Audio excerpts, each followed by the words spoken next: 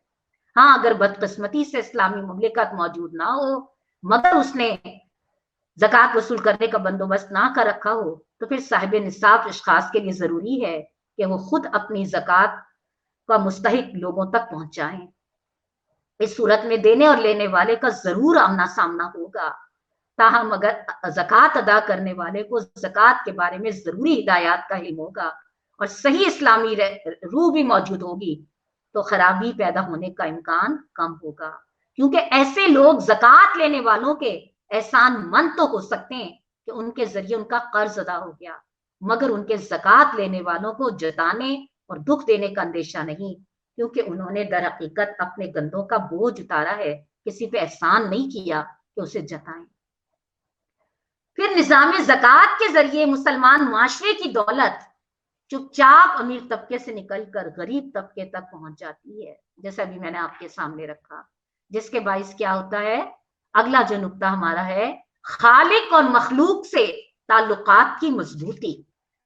یعنی جب ہم زکوٰۃ دیتے ہیں تو اس کا نتیجہ کیا ہوتا ہے، اللہ سے بھی تعلق مضبوط ہوگا کہ اللہ کے حکم کے مطابق اپنا پسندیدہ مال دے رہے ہیں، اور مخلوق سے بھی ظاہر جب ضرورت مند کی ضرورت پوری ہوگی تو ہمارے لیے دعا کے لیے ہاتھ تو اٹھائے گا نا. جب ضرورت مند کی ضرورت پوری ہوتی ہے تو اس کے دل میں ضرورت پوری کرنے والے کے لیے جذبہ شکر پیدا ہوتا ہے.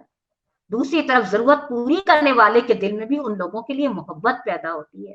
لہٰذا یہ نظام زکوٰۃ غریب طبقات اور امیر طبقات کے درمیان محبت کا تعلق پیدا کرتا ہے، اور اس کا نتیجہ یہ ہوتا ہے کہ ان دونوں طبقوں کے درمیان دشمنی کے بجائے محبت پیدا ہوتی ہے. آپ میں سے جن لوگوں نے سورہ بقرہ پڑھی ہوگی جہاں سود کی آیات موجود تھیں، شاید آپ لوگوں نے وہاں پڑھا ہو، مولانا نے بڑا ہی زبردست لکھا ہے کہ بظاہر تو سود دینے والے کو لگ رہا ہوتا ہے کہ اس کا مال بڑھ رہا ہے اور زکوٰۃ دینے والے کو لگتا ہے کہ اس کا مال کم ہو رہا ہے، لیکن حقیقت میں اس کے نتائج یہ دیکھیں کہ جو سود دینے والا ہوتا ہے، ظاہر ہے جس نے سود لیا ہوتا ہے اس مجبوری کیا، میں اس کی بات نہیں کر رہی جو تجارتی مقاصد کے لیے دھوکہ بازی کے لیے ہوتا ہے، میں اس چھوٹے موٹے کی بات کر رہی ہوں جو ہمارے بیچارے غریب کے ساتھ تماشا ہو رہا ہے.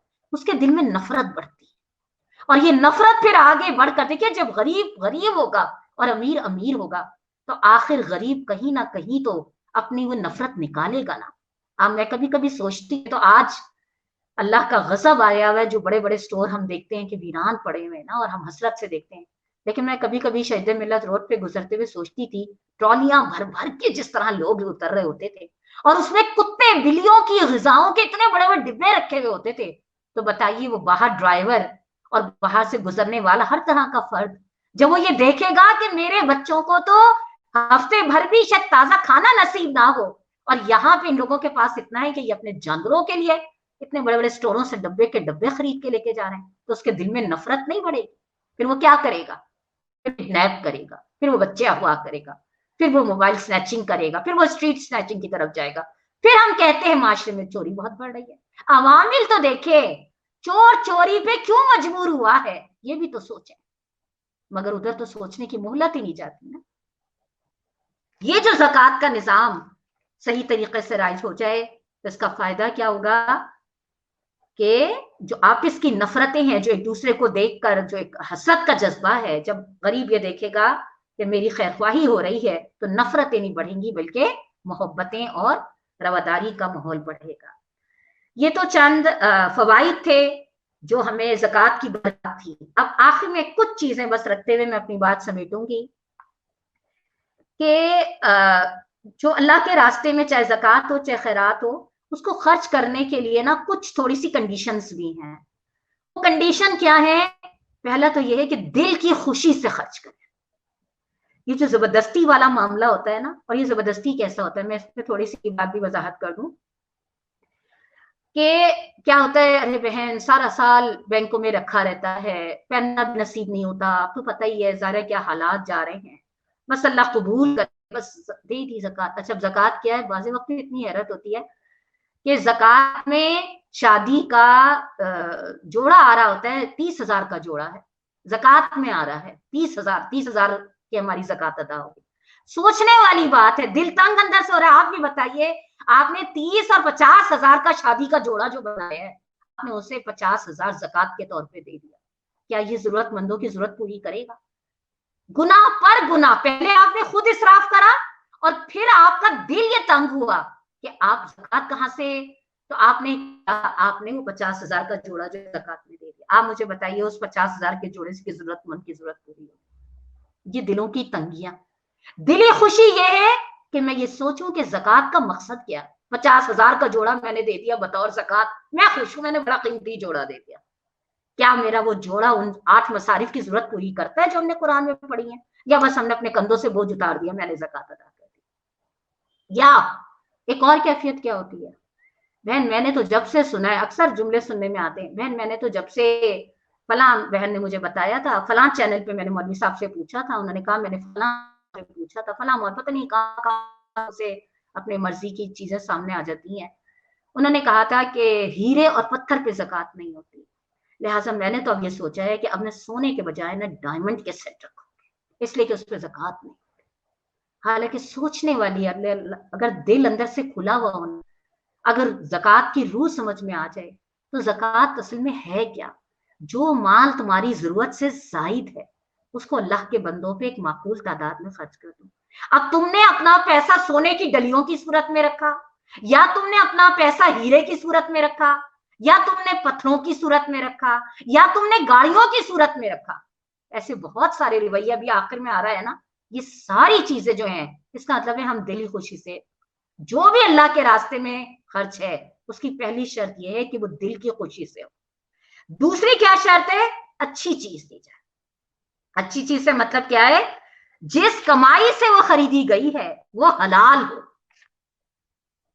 چوری رشوت کا پیسہ اور پھر اس پہ جو آج ہمارے یہاں ہو رہا ہے قوم کو نچا کے گا کے گویا بنا کے فنڈز جمع ہو رہے ہیں اور پھر کیا ہو رہا ہے؟ خیراتی کام ہو رہے ہیں, اسپتال بن رہے ہیں.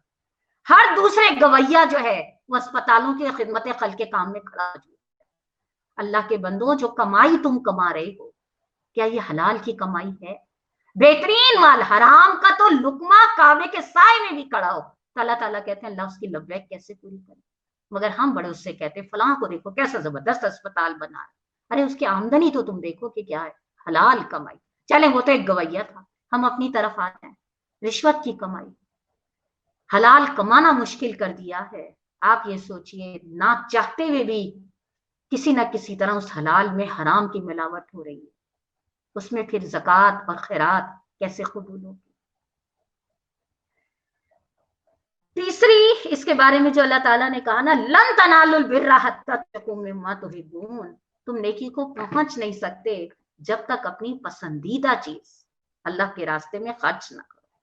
اب اس کے بعد ہونے یہ لگا ہے کہ جوڑا تو ہم بے شک بہت اچھا اللہ کے راستے میں دیتے ہیں, لیکن مجھے اپنی ایک بزرگ کی بات بڑی اچھی یاد آتی ہے, مجھے بہت اچھا سمجھاتی تھی. وہ کہتی تھی بیٹا زکوٰۃ جو ہوتی ہے نا وہ صرف پیسے کی نہیں ہوتی, جان کی بھی ہوتی ہے, مال کی بھی ہوتی ہے, وقت کی بھی ہوتی ہے, صلاحیتوں کی بھی ہوتی ہے, قابلیتوں کی بھی ہوتی ہے. جس طرح مال اللہ کے راستے میں نکالتی ہو اور اللہ برکت دیتا ہے, اس طرح اپنی صحت, اپنی قابلیتیں جو اللہ نے تمہیں دی ہیں, جو علم اللہ نے تمہیں دیا ہے, جو وقت اللہ نے تمہیں دیا ہے, اس کا معقول حصہ اللہ کے دین کے لیے, اللہ کے بندوں کے لیے لگاؤ. اللہ تمہیں برکت ہی برکت دے گا, اور واقعی اللہ برکت دیتا ہے. ہم حیران ہو کے پوچھتے ہیں نا اتنا ٹائم کیسے نکل آتا ہے, کیسے کام مینیج ہو جاتے ہیں, کیسے چیزیں سب سیٹ ہو جاتی ہیں. دعوت تو کوئی بھی نہیں کرتا سیٹ ہو جاتی ہیں, اونچ نیچ ہوتی ہوگی, اللہ تعالیٰ ہماری خطاؤں سے جان بوجھ کے تو نہیں ہوتی, لیکن انجانے میں جو ہو جاتی ہے. اللہ رب العزت نے کہا جو اللہ سے ہوئے کام کرتے ہیں اللہ کے لیے درگزر کا راستہ کھلا. تیسری کیا ہے؟ فخر و ریاض سے پرہیز ہو رہا. اس کے قرآن میں بڑی مثالیں دی گئی ہیں. میں وقت کی قلت کی بنا پہ, آپ لوگ ماشاءاللہ تعالیٰ قرآن کر رہی ہیں, جگہ جگہ قرآن کہتا ہے کہ وہ خرچ جس میں لوگوں سے کچھ لینے کی توقع پیدا ہو جائے, یا لوگوں کی واہ واہ کی کوئی تمنا پیدا ہو جائے. شیطان کے حملے ہیں, چھوڑتا تھوڑا ہے پیچھا نا, لیکن بہرحال اس کے لیے ضرورت کیا ہے کہ جہاں پہ بھی یہ محسوس ہو, اس لیے کہا گیا. اچھا یہاں ایک بات وضاحت کر دی جاؤں, جو نیکی کے کام فرض ہیں ان کو اعلانیہ کرنا مقدم ہے. زکوٰۃ فرض ہے اس لیے تاکہ معاشرے میں بھی اس کا رجحان بڑھے, اور اس کے علاوہ پھر نوافل کرنا جو ہے نا وہ پھر خفیہ خاموشی سے کرے نا. اسی لیے 2.5 روپے نکال کر ہم یہ سمجھیں کہ ہم نے بڑا فرض ادا کر دیا. زکوٰۃ اعلانیہ دے تاکہ دوسرے لوگوں کو بھی رغبت ہو. اسی طرح نماز باجماعت اعلانیہ پڑھے تاکہ لوگوں کو رغبت ہو, لیکن اس کے علاوہ نوافل کی مقدار بھی بڑھائے تاکہ چھپا کے کرنے کا اور وہ دکھانے کا جو عنصر ہے اس کی وہ کم سے کم ہوتی جائے. پھر چوتھا کیا ہے اہم ترین چیز کہ صحیح بخاری میں حضرت عمر کی روایت ہے کہ اللہ کے نبی صلی اللہ علیہ وسلم نے فرمایا کہ تو خیرات کرنے میں اتنا توقف نہ کر کہ جان حلق تک پہنچے, اور پھر تو کہے کہ اتنا مال فلاں کے لیے اور اتنا فلاں کے لیے, حالانکہ اب تو وہ فلاں کا ہو چکا. انکار نہیں تھا, بس کیا تھا, کر لیں گے کر لیں گے. قرآن کہتا ہے نا جہنم قیامت والے روز جہنم کی صدا ہوگی, حل من مزید, کچھ اور ہے تو وہ بھی لے آؤ. دنیا میں لالچ اور طمع دنیا کے مال کے رکھنے والوں کی, جو اپنی زکوٰۃ اور انفاق میں یہ شرائط نہیں رکھتے, اپنی شخصیت میں وہ اثرات نہیں پیدا ہوتے, ان کی دنیا میں حالت حل من مزید جیسی ہے, اور چاہیے اور چاہیے. پھر پانچواں ایک اور انہوں نے آخری کیا کہا, انفاق میں اعتدال, یعنی ایسا نہ ہو کہ دینے والا خود فقیر ہو جائے, ایسا نہیں ہونا چاہیے نا. اچھا آخر میں تھوڑا سا ایک بہت اہم ترین جو چیز ہے اس کو تھوڑا سا تیز لوں گی کہ یہ بات بھی ذہن میں رکھیے گا کہ جن لوگوں کو زکوٰۃ دی جاتی ہے ان کے بارے میں بھی اللہ کے نبی صلی اللہ علیہ وسلم نے بڑی اہم بات کہی ہے کہ جس شخص نے بھی مانگنے کا دروازہ کھولا اللہ نے اس پر محتاجی کا دروازہ کھول دیا. یعنی کہنے کا مقصد کیا ہے کہ بے شک زکوٰۃ کے دینے کا لیکن لینے والوں کے لیے بھی تربیت کا بتیرا سامان ہے نا. کیا فرمایا؟ حضرت بخاری کی روایتیں ہیں، عبداللہ بن عمر رضی اللہ تعالیٰ عنہ بیان کرتے ہیں پیارے نبی نے فرمایا ایک آدمی لوگوں سے مانگتا رہتا ہے یہاں تک کہ قیامت کے دن وہ اس حال میں آئے گا کہ سوال کرتے رہنے کے باعث اس کے چہرے پہ گوشت کا ایک ٹکڑا نہ ہوگا. اسی طرح مغیرہ بن شعبہ نے امیر معاویہ کو خط لکھ کے بھیجا، پیارے نبی کو فرماتے سنا اللہ نے تمہارے لیے 3 چیزیں ناپسند فرمائی ہیں، ایک بے فائدہ گفتگو، دوسرا مال کا ضائع کرنا، اور تیسرا بہت مانگنا. اب آپ اس سے سوچ لیجیے، مال کا ضائع کرنا، برانڈز پاگل ہوئے ہیں اس کے پیچھے نا. یہ کیا ہے؟ مال کا ضیاع. جو ضرورت میری کم میں بھی پوری ہو سکتی ہے میں دکھاوے کے خاطر اس کو اس معیار پہ لے جاؤں. اور تعویل کیا دوں؟ اللہ کے نبی نے فرمایا اپنی حیثیت کے مطابق پہنو اور کھاؤ. تو اللہ کے نبی نے یہ بھی تو فرمایا کہ اپنی حیثیت کے مطابق اللہ کے دین اور اس کے بندوں کے لیے خرچ بھی کرو. پھر اس کے بعد کافی سارے اس لحاظ سے واقعات آپ احادیث کی کتابوں میں پڑھیے گا جس میں یہ چیز سمجھائی گئی ہے کہ کس طرح سے جو زکوٰۃ لینے والے ہیں ان کی تربیت بھی بہت ضرورت ہے. اور یہاں ہم بڑے حیران ہو کے پوچھتے ہیں، کئی لوگوں نے یہ سوال کرے کہ اچھا یہ بتائیے کیا زکوٰۃ سے ہم کسی کی تربیت کر سکتے ہیں؟ زکوٰۃ کے پیسے سے کیا زکوٰۃ کسی کی روزگار کے لیے یا کسی کی تربیت کے لیے استعمال کی جا سکتی ہے؟ یا کیا زکوٰۃ جو دے رہا ہے اس کی یہ بھی ذمہ داری ہے کہ وہ زکوٰۃ لینے والے کی تربیت کرے؟ میں نے کہا مجھے خود بتائیے، کیا نہیں یہ حق بنتا کہ جس کو آپ زکوٰۃ دے رہے ہیں اس کو اس چیز کی سمجھ بھی آپ کی ذمہ داری ہے کہ آپ دیں؟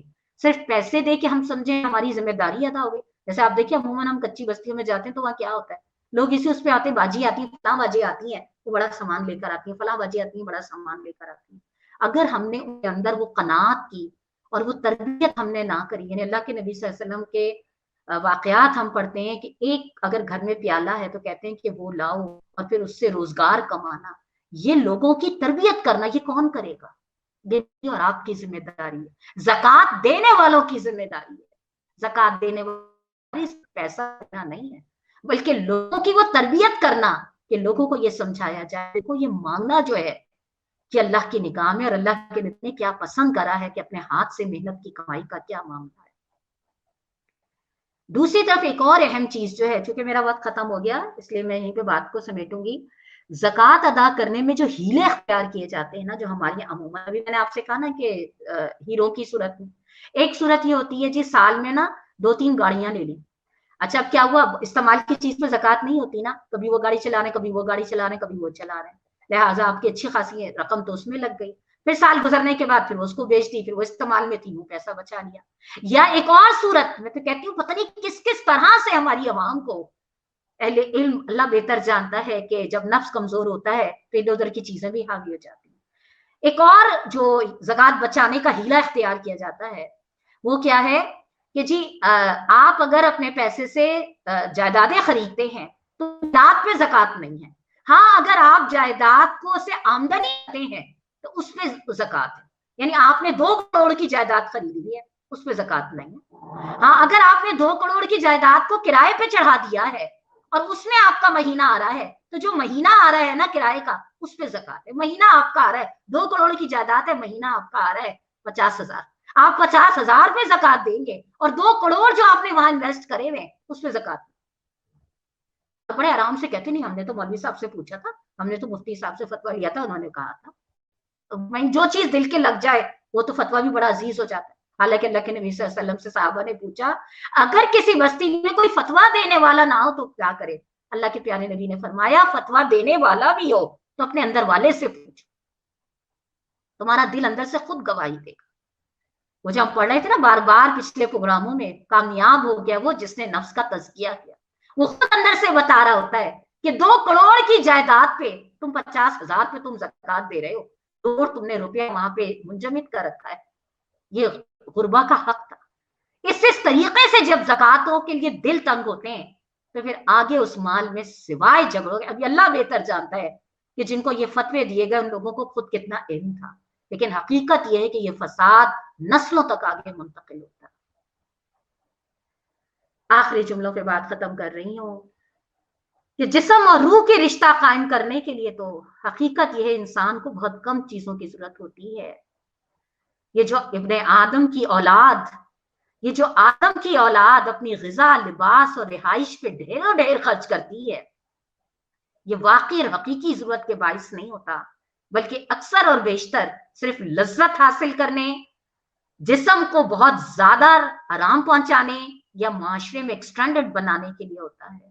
جن عقلمند اور سعید روحوں نے لذت، آرام اور وقار کا صحیح مفہوم سمجھا تھا، انہوں نے اپنے مال کے ایسے صحیح مصارف چن لیے تھے جن کی باعث وہ اس دنیا میں بھی آرام اور قیامت والے روز وقار کے مستحق ہوں گے، جو موت کے ساتھ ختم نہیں ہوتا بلکہ موت کے بعد بھی اس ابدی زندگی میں ساتھ رہتا ہے۔ سورہ حدید میں اللہ رب العزت نے فرمایا، کون ہے جو اللہ کو قرض دے، اچھا قرض، تاکہ اللہ اسے کئی گنا بڑھا کر اس دینے والے کو واپس کر دے، اور اس کے لیے عزت والا اجر ہے۔ اس دن جبکہ تم مومن مردوں اور عورتوں کو دیکھو گے کہ ان کا نور ان کے آگے آگے اور ان کے دائیں جانب دوڑا ہوگا، ان سے کہا جائے گا، آج خوشخبری ہے تمہارے لیے، جنتیں ہوں گی جن کے نیچے نہریں بہ رہی ہوں گی، جن میں وہ ہمیشہ رہیں گے۔ یہی ہے بڑی کامیابی۔ اللہ رب العزت مجھے اور آپ کو اس کامیابی کے لیے محنت کرنے والا بنا دے، آمین۔ آپ لوگوں نے کوئی سوال کرنا ہے تو کر لیں۔ میں اتنی دیر میں جو پیر والے دن کا ہمارا ٹاپک ہے میں وہ آپ کو لکھوا دیتی ہوں۔ ہمارا پیر کو ہے، ہم قرآن کے، کیونکہ اب ہمارے پاس، ہم نے آپ کو شروع میں بتایا تھا کہ 20 رمضان تک ہمارا یہ سلسلہ انشاءاللہ زندگی رہی تو، اور جمعرات 19 تقریباً روزہ پڑ رہا ہے، تو ہم پیر والے دن ہمارے پاس اب جو 3-4 موضوع رہتے ہیں اس میں قصص قرآنی کے مقاصد ہیں۔ رہے تھے کہ قرآن کے 1-2 قصے جو ہیں جو ہم بڑے جھوم جھوم کے پڑھتے ہیں اس سے ہمارے لیے کیا رہنمائی ہے، ہم ان میں سے 1-2 قصے لیں گے۔ ایک قصہ جو ہے وہ ملکہ سبا اور حضرت سلمان علیہ السلام کا ہے، اور ایک قصہ جو ہے وہ قارون کا ہے نا، آپ ان کو لکھ لیجئے۔ ملکہ سبا اور حضرت سلمان کا جو قصہ ہے یہ آپ کو ملے گا سورہ نمل میں، آیت نمبر ہے 15 سے 44 سے 44۔ اس کے حاشیے جو ہیں وہ آپ 18 سے پڑھیے گا، 18 سے لے کے 18 سے لے کے 56 تک اس کے حاشیے جا رہے ہیں، خاصا تفصیل کے ساتھ ہے نا۔ اب بیچ میں 3 دن بھی ہیں، جمعہ ہفتہ اتوار کلاس نہیں ہوتی، آپ کو بہت آرام سے پڑھنے کا موقع انشاءاللہ مل جائے گا۔ سورہ نمل آیت 15 سے 15 سے 44، حاشیہ 18 سے لے کے 56 تک۔ اس کے بعد جو قارون کا قصہ ہے یہ آپ کو ملے گا سورہ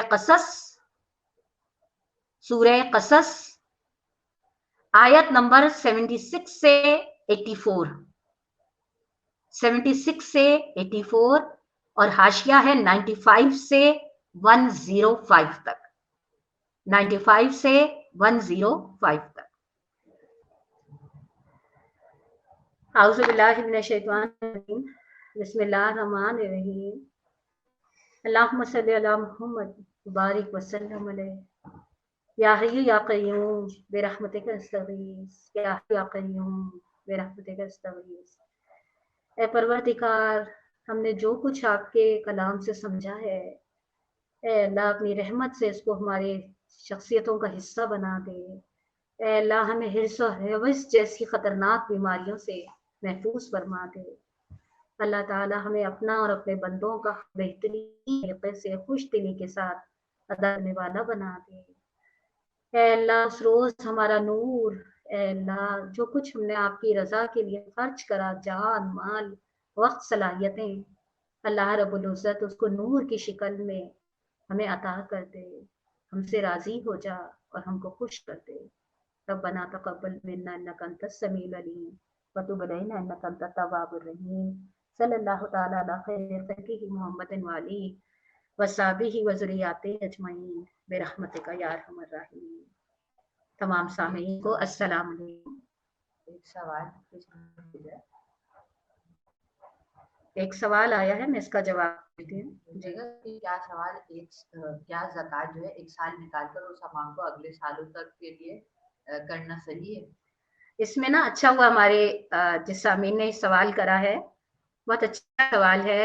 میں پڑھ رہی تھی جو میں نے بھی آپ کے سامنے رکھا ہے، اس میں انہوں نے کہا کہ دیکھیے یہ جو ہمارا ہوتا ہے نا کہ جی سال بھر کے بعد، دیکھیے ایک ہوتا ہے قانون کہ بھئی ٹھیک ہے قانوناً تو ہم یہ کہتے ہیں کہ ایک سال کے بعد ہی، لیکن ایک یہ ہوتا ہے کہ میں خوش دلی کے ساتھ اگر میرے پاس مال آیا ہے اور میں نے اس کو اس نیت سے اس میں سے 2.5 روپے نکال دیے، سال بھر نہیں بھی ہوا اور میں نے نکال دیا، تو اللہ کے راستے میں دینے میں کوئی کمی تو ہوتی نہیں ہے.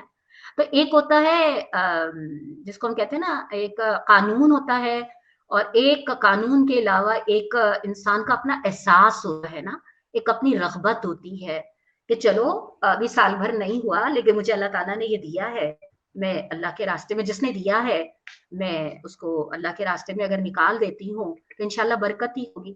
تو فقہ یا قانون کے لحاظ سے تو بے شک سال بھر کی وہ چیز کری جاتی ہے کہ سال بھر کے بعد ہی زکوٰۃ اس پر ہوتی ہے، لیکن ایک ہوتا ہے کہ خوش دلی اور ایک احسان مندی، تو اس میں بہتر یہی ہے کہ جب مال کی ملکیت ہمارے پاس ہے اور ہمیں پتہ ہے کہ یہ ہمارا ہے تو اگر ہم کچھ جلدی بھی نکال دیں تو کوئی حرج نہیں ہے، لیکن ہاں قانونی لحاظ سے سال بھر کی ہی فقہ جو ہے اس کی مدت بیان کرتے ہیں. اگر ہم صحابہ کرام کے واقعات پڑھیں نا تو آپ کو وہاں اس کی بڑی اچھی نشاندہی ملے گی کہ وہاں پہ اس چیز کا انتظار نہیں ہوتا تھا کہ سال بھر کا، یہ تو بعد میں چیزیں آہستہ آہستہ لوگوں کے لیے اس کے لیے کی گئی ہیں، نہیں تو یہ ہوتا تھا کہ جو مال بھی آیا ہے، جیسے آپ دیکھیے اب ویسے بھی ہمارا یہ ہوتا ہے کہ جو چیز ہمارے پاس اچھی آئی تھی ہمارا دل چاہتا ہے ہم اس میں سے کسی کو دے دینا، تو اس لحاظ سے اگر ہم یہ کر لیں تو زیادہ اعلیٰ درجہ ہے، بس میں یہ کہہ لوں گی زیادہ علمی عظیمت کا راستہ ہے کہ مال آئے اور دے دینا، اور اگر قانونی لحاظ سے چلیں تو یہی معاملہ آتا ہے. ٹھیک ہے، تمام سامعین کو السلام علیکم ورحمۃ اللہ وبرکاتہ.